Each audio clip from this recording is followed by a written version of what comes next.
You've seen this before. The person who understands the least somehow speaks with the most authority. The one with the shallowest argument and controls the room simply by sounding certain. Meanwhile, the person who actually sees the pattern hesitates, adds nuance, qualifies the claim, tries to be fair, and loses. Maybe you felt it your whole life. You walk away from conversations wondering how the obvious was ignored, how the loudest person became the leader, how the most manipulative person became the most trusted.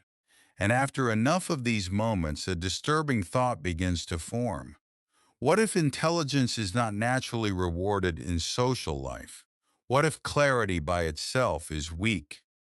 What if the fool keeps winning not because people cannot tell the difference, but because most people are not selecting for truth in the first place? Here's what most people never realize. Human beings say they admire intelligence, but in practice, they often obey confidence, imitation, emotional certainty, and whatever relieves them from the burden of thinking for themselves. This isn't cynicism, it's precision. And Schopenhauer saw it long before the modern world turned it into an everyday spectacle. Today, I'm going to show you something that many intelligent people feel, but almost never name correctly. They think the problem is that people are irrational. They think the problem is that society rewards mediocrity. They think the problem is that fools are simply too loud. But Schopenhauer would say the problem goes deeper than that. The world is not primarily organized by reason. It is organized by will, by impulse, by vanity, by appetite, by fear, by the quiet desperation people feel when they are asked to think beyond what is comfortable, familiar, and flattering to their self-image. That changes everything, because once you understand that most human behavior is not guided by truth first, but by emotional self-preservation first, you stop being surprised by certain scenes. The shallow person rising fast, the manipulator becoming popular, the loud mind defeating the clear one, the mediocre person outperforming the precise one simply because they have fewer inner breaks. This isn't about hating people. It's about seeing clearly. This isn't cynicism. It's precision. This isn't rage. It's structure. Schopenhauer understood that intellect is often only a servant. The deeper force in people is not the love of truth, but the drive to assert, defend, consume, belong, and survive psychologically. And when intelligence forgets that, it walks into social life unarmed. So if you have ever felt that foolish people move through the world with a strange advantage, this video is not here to flatter you. It is here to sharpen you. Because intelligence does not lose only because fools are powerful. It loses because it keeps assuming it is playing the same game. It isn't. Chapter 1. The fool sounds strong because he simplifies what you see in full. Here's the first reason. Intelligent people usually see too much at once. They notice context, contradictions, trade-offs, timing, motive, uncertainty. They understand that almost nothing important is one-dimensional, and that should be an advantage. In a rational world, it would be. But in social reality, complexity often sounds weak. Imagine a meeting at work. One person says, this strategy will definitely fail unless we restructure the entire system. It is simplistic, exaggerated, and probably incomplete. But it lands. Why? Because it sounds clean. Another person, the more intelligent one, says, there are several variables here. The strategy could work under certain conditions, but only if we account for timing, incentives, and execution. That is a better thought. It is also a worse performance.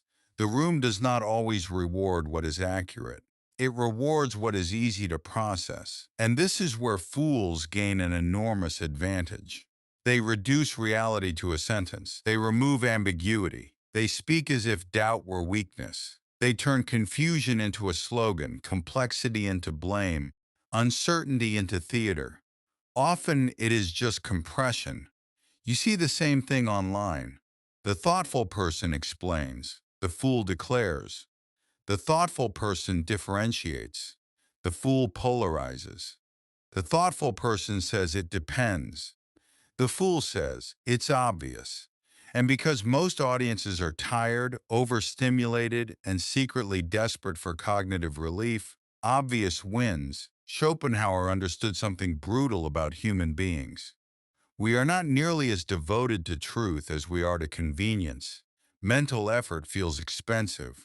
Oversimplification feels merciful. That is why bad explanations spread so easily. They do not need to be right. They only need to reduce tension. Maybe you felt this in your own life. You try to explain a family conflict with honesty. You see everyone's wounds, everyone's fear, everyone's role in the pattern.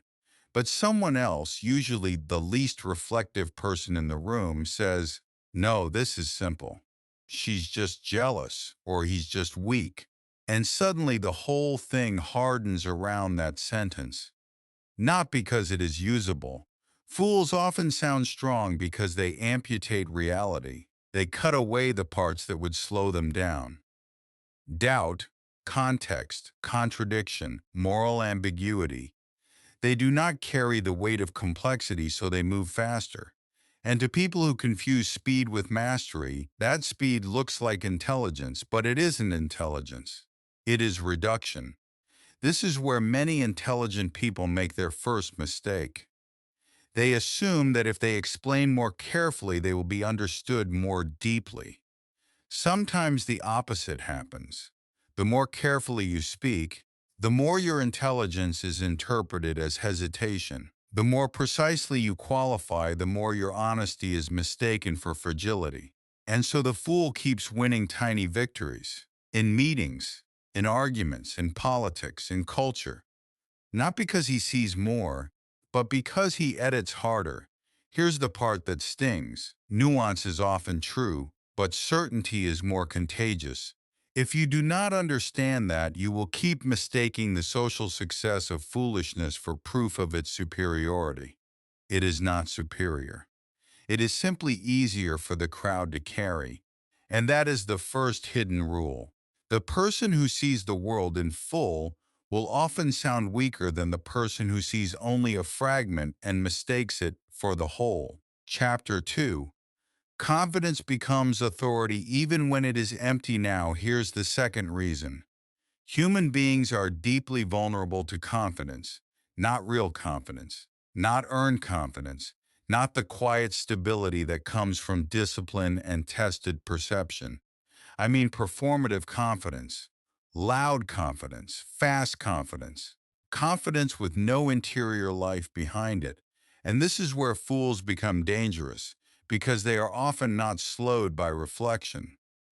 They do not spend much time examining whether they are wrong, whether they are fair, whether they are speaking beyond their competence. Their ignorance protects them from self-interruption. Their lack of depth gives them momentum. They mistake impulse for certainty, and the world often rewards them for it. Look at dating. The emotionally reckless person says exactly what they want, projects certainty, creates tension, takes social risks, and appears magnetic. Meanwhile, the more intelligent person senses complexity, respects boundaries, reads the room, watches for contradiction, and may come across as restrained. One looks alive, the other looks uncertain. But often the difference is not vitality versus weakness. It is performance versus accuracy. Look at leadership. In many environments, the person who acts decisive wins trust before they have earned it. They speak in headlines. They simplify the future. They project inevitability. People feel safer around someone who seems sure even when that certainty is empty. Why? Because uncertainty reminds people of reality. Confidence lets them escape it. Schopenhauer would not be surprised. He understood how much of human behavior is tethered to vanity and appearance. People do not merely want what is true. They want what relieves anxiety. They want signals, hierarchy, a face that tells them not to panic, even if that face belongs to a fool. You've seen this in families too. The loud relative dominates the table. They interrupt, assert, narrate everyone else's motives as if they alone possess the truth. And people yield not because they agree, but because force has a social gravity. It is exhausting to resist someone who has no friction inside themselves. This is what intelligent people often fail to calculate. You assume that self-doubt is a sign of maturity, and it is. You assume that careful speech is a sign of integrity, and it is. But the social world does not always evaluate maturity as maturity. Sometimes it evaluates it as uncertainty. Sometimes it rewards the person least burdened by conscience because conscience makes you pause. And pause looks weak to people addicted to velocity. This is one reason fools can be so persuasive. Not because they know, because they radiate, and human beings are far more obedient to emotional radiation than they like to admit. This is why a weak argument delivered with force can defeat a strong argument delivered with hesitation, why a mediocre manager can command a brilliant team, why an unserious public figure can gather believers, why the person who says the most dangerous nonsense can still look powerful while saying it. Confidence in public life is often mistaken for evidence. That is not a small misunderstanding. It is one of the central distortions of social reality. So if you have ever watched someone with less depth, less discipline, less actual perception become the authority in the room, do not rush to conclude that truth has no value. Understand something more precise. Truth without force is often invisible. Competence without projection is often ignored. Intelligence without embodied conviction gets socially discounted before it is even heard. Here's the takeaway. In public life, conviction often outranks correctness, and fools know how to spend that currency with almost no shame. Chapter 3. Most people defend comfort, not truth. Here's the third reason, and maybe the most uncomfortable one. Most people do not resist truth because they are stupid. They resist truth because truth is expensive. It threatens identity. It threatens belonging. It threatens the story they use to remain emotionally intact. And when truth demands a rearrangement of the self, many people would rather call it offensive, cold, arrogant, or unnecessary than let it change them. This is why intelligence often loses in intimate settings. At a family dinner, you name a pattern everyone has lived inside for years. You do it carefully. You do it without cruelty. You point to the way one person's fragility controls the whole room, the way guilt is used as discipline, the way silence has become a ritual. And what happens? Relief, insight, honesty? Usually not. Usually people recoil, not because the pattern is false, but because the pattern is costly. If they admit it, they must also admit their participation in it. They must mourn what they tolerated. They must confront how much of their personality was built around adaptation rather than freedom. And that is the hidden burden of truth. It does not just inform.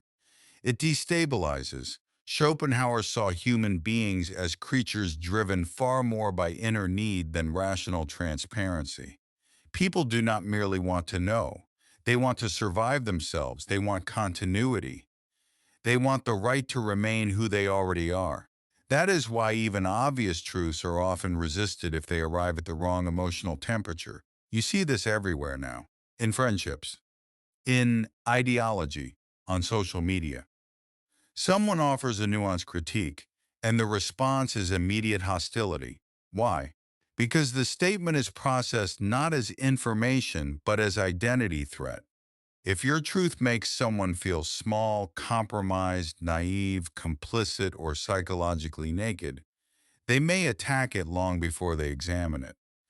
This is where intelligent people get blindsided. You think people are disagreeing with your argument. Often, they are defending their nervous system. You think you are offering clarity. They experience exposure. You think evidence will help. But if the evidence destabilizes the role they play in their family, their politics, their marriage, their sense of innocence, then your evidence is not entering a neutral space. It is entering a protected one. That is why fools sometimes seem stronger than intelligent people in moments of social conflict. They are willing to say what preserves comfort, belonging, and emotional continuity. They protect the myth. They defend the group hallucination. They give people language that allows them to remain unchanged. And groups love that. The intelligent person says, "We need to look deeper." The fool says, "You already know who to blame." The intelligent person says, "This pattern includes all of us." The fool says, "No, you're the victim and they're the villain." One invites responsibility. The other offers relief. Which do you think spreads faster? This is not just about politics or internet culture. It happens in love. It happens in grief. It happens in friendship. Sometimes the smartest person in the room becomes the least welcome person in the room simply because they refuse to serve the emotional lie that keeps everyone comfortable. And here's what most people miss. People do not merely resist facts. They resist what facts would force them to become. That is why truth on its own does not win.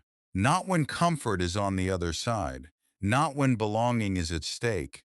Not when the cost of seeing clearly is the collapse of a familiar self. So remember this. When people reject an intelligent insight, they are not always rejecting the content.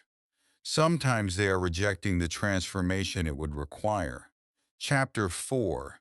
Intelligent people keep misreading the game. Now we get to the part that hurts. A lot of intelligent people do not just lose because fools are loud.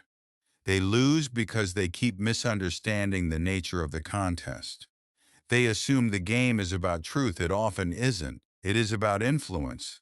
Timing, perception, repetition, status, emotional leverage, coalition, narrative control, not always.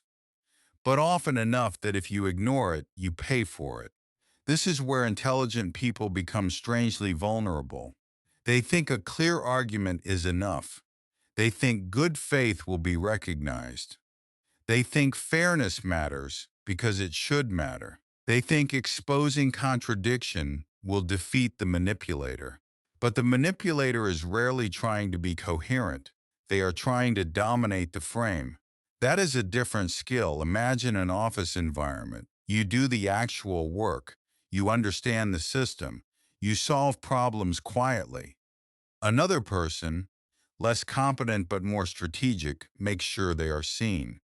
They attach themselves to outcomes, frame narratives before others can, speak with casual certainty, signal social confidence, and subtly define you as too analytical, hard to read, or not leadership material. Suddenly, you are defending substance in a room already captured by impression. You were playing reality. They were playing perception. And perception usually moves first. Schopenhauer's view of human beings helps explain why. Most people do not stand outside the social field as neutral judges of merit. They are inside it, pulled by vanity, fear, imitation, insecurity, and the desire to orient toward whoever seems safest or strongest. That means your truth may arrive too late if someone else has already organized the emotional atmosphere. This is why fools repeat themselves. It's not because repetition proves anything. It's because repetition imprints. It fills the air. It creates familiarity, and familiarity gets mistaken for legitimacy. By the time the intelligent person begins carefully dismantling the falsehood has already become socially real. You see this in reputation warfare too. A manipulative person does not need to destroy your argument. They just need to alter how you are perceived, make you seem cold, make you seem difficult, make you seem arrogant, make your intelligence feel socially expensive. If they do that successfully, then even your accuracy begins to work against you. People start hearing truth in the tone of a threat rather than the shape of a fact. Here is the part many intelligent people resist admitting. You can be right and still be defeated. Because social life is not a courtroom where evidence is calmly weighed. It is often a theater of nervous systems. a contest of emotional framing, a struggle over who gets to define what things mean before anyone has time to think. This does not mean truth is powerless. It means truth needs strategy, not manipulation, not becoming false to defeat the false, something more disciplined than that. It means understanding that how something is said when it is said, and in what emotional climate it is said, can determine whether it lives or dies in the minds of others. Many intelligent people stay trapped because they think strategy contaminates truth, so they remain pure but socially ineffective. They confuse moral seriousness with communicative naivety, and while they wait for fairness, the less intelligent person has already shaped the battlefield. This is where everything changes. Once you understand the game, you stop donating your intelligence to people who only know how to weaponize your restraint. You stop assuming transparency will protect you. You stop thinking quiet competence speaks for itself. It doesn't. Not in a world this performative. The takeaway is brutal but clean. If you think the contest is about truth while they know it is about influence, you are already behind. Chapter 5. Solitude is not weakness, it is recovery from distortion. So, what happens after you see all this? For many intelligent people, the answer is solitude, not because they hate humanity, not because they are broken, not because they are too fragile for the world, but because constant exposure to distortion becomes exhausting once you can actually see it. Schopenhauer valued solitude for a reason. He understood that the inner life is easily contaminated by the crowd. Noise does not just surround you.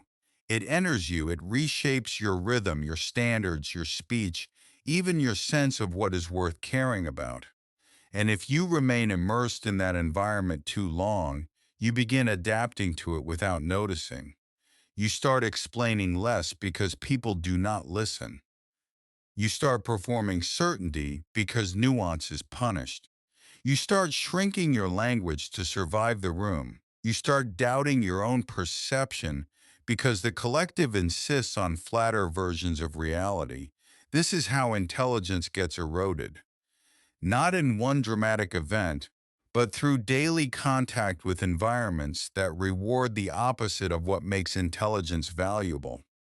The person who needs depth begins living at the surface just to remain socially frictionless. The cost is subtle at first. Then it becomes existential. This is why solitude can feel less like loneliness and more like oxygen. In solitude, you can hear your own thought before the crowd edits it. You can examine your reactions without immediately converting them into performance. You can stop confusing visibility with value. You can remember that not every room deserves your precision. Not every argument deserves your energy. Not every person deserves access to your interior life. That matters. Because one of the great traps intelligent people fall into is the belief that if they can just explain themselves clearly enough, they can finally be understood by those committed to misunderstanding them. But not every failure of connection is a failure of articulation. Sometimes it is a failure of appetite. They do not want what you are offering. They want speed, reassurance, flattery, alignment, entertainment, certainty without effort. So your withdrawal becomes rational, not total withdrawal, not theatrical isolation, something calmer, selective contact, disciplined speech, a refusal to be emotionally recruited by every loud mind, a willingness to disappoint people who can only relate to a reduced version of you. This is where solitude becomes power, because the crowd trains you to react. Solitude trains you to observe, the crowd trains you to perform. Solitude trains you to discriminate. The crowd trains you to seek approval. Solitude trains you to detect corruption in your own motives.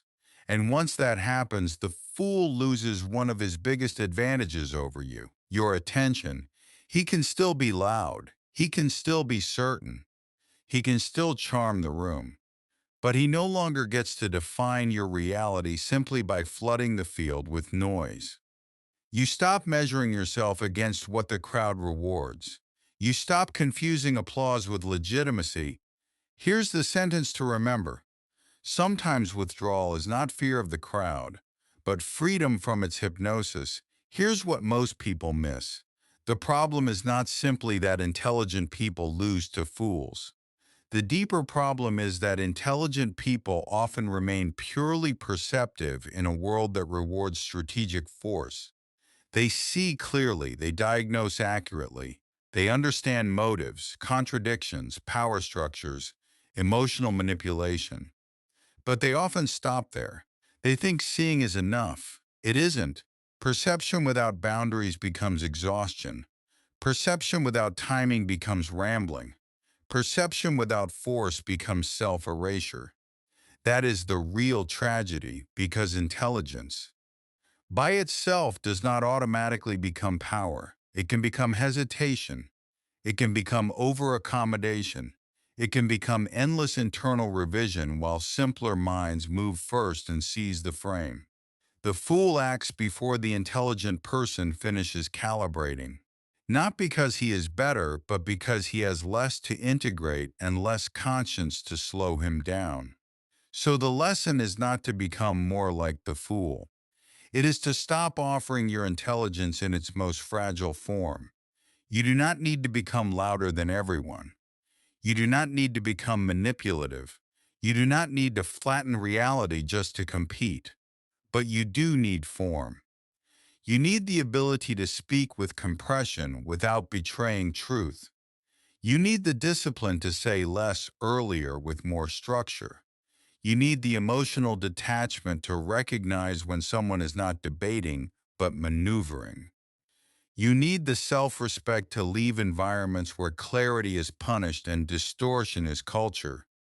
This is where the intelligent person stops being merely insightful and becomes formidable, not because they abandon truth, because they finally learn to protect it. And that is the reframe. You were never weak because you saw too much. You were vulnerable because you kept bringing depth into arenas designed to reward spectacle, then blaming yourself when spectacle won. So why do intelligent people keep losing to fools? Not because fools are wiser, not because truth is worthless, not because intelligence is overrated. They lose because human beings are not ruled by reason nearly as much as they pretend. They are ruled by will, insecurity, hunger for certainty, fear of exclusion, attraction to force, and relief from complexity. And fools often move more efficiently inside that reality because they are not burdened by nuance, conscience, or the need to remain internally coherent. That is Schopenhauer's warning: if you want to understand social life, do not begin with what people say they value. Begin with what they consistently reward. Begin with what makes them feel safe, superior, included, or untroubled. Begin with the structures beneath the performance. That is where the real logic lives. And if you are intelligent, this realization can harden you in the wrong way. It can make you bitter, isolated in the sterile sense, contemptuous. That is not the point. The point is not to hate the crowd. The point is to stop being naive about it. See clearly, speak precisely, choose your arenas, protect your energy. Learn when explanation is useful and when it is merely a donation to someone else's distortion. Do not mistake silence for weakness. Do not mistake popularity for legitimacy. Do not mistake someone's certainty for their depth.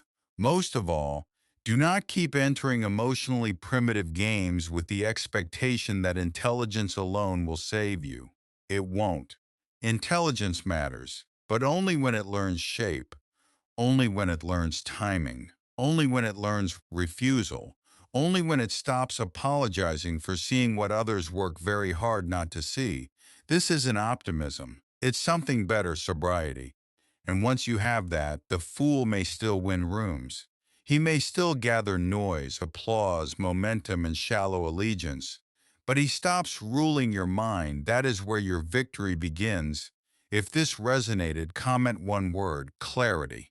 Then take one belief you hold with absolute certainty and try to disprove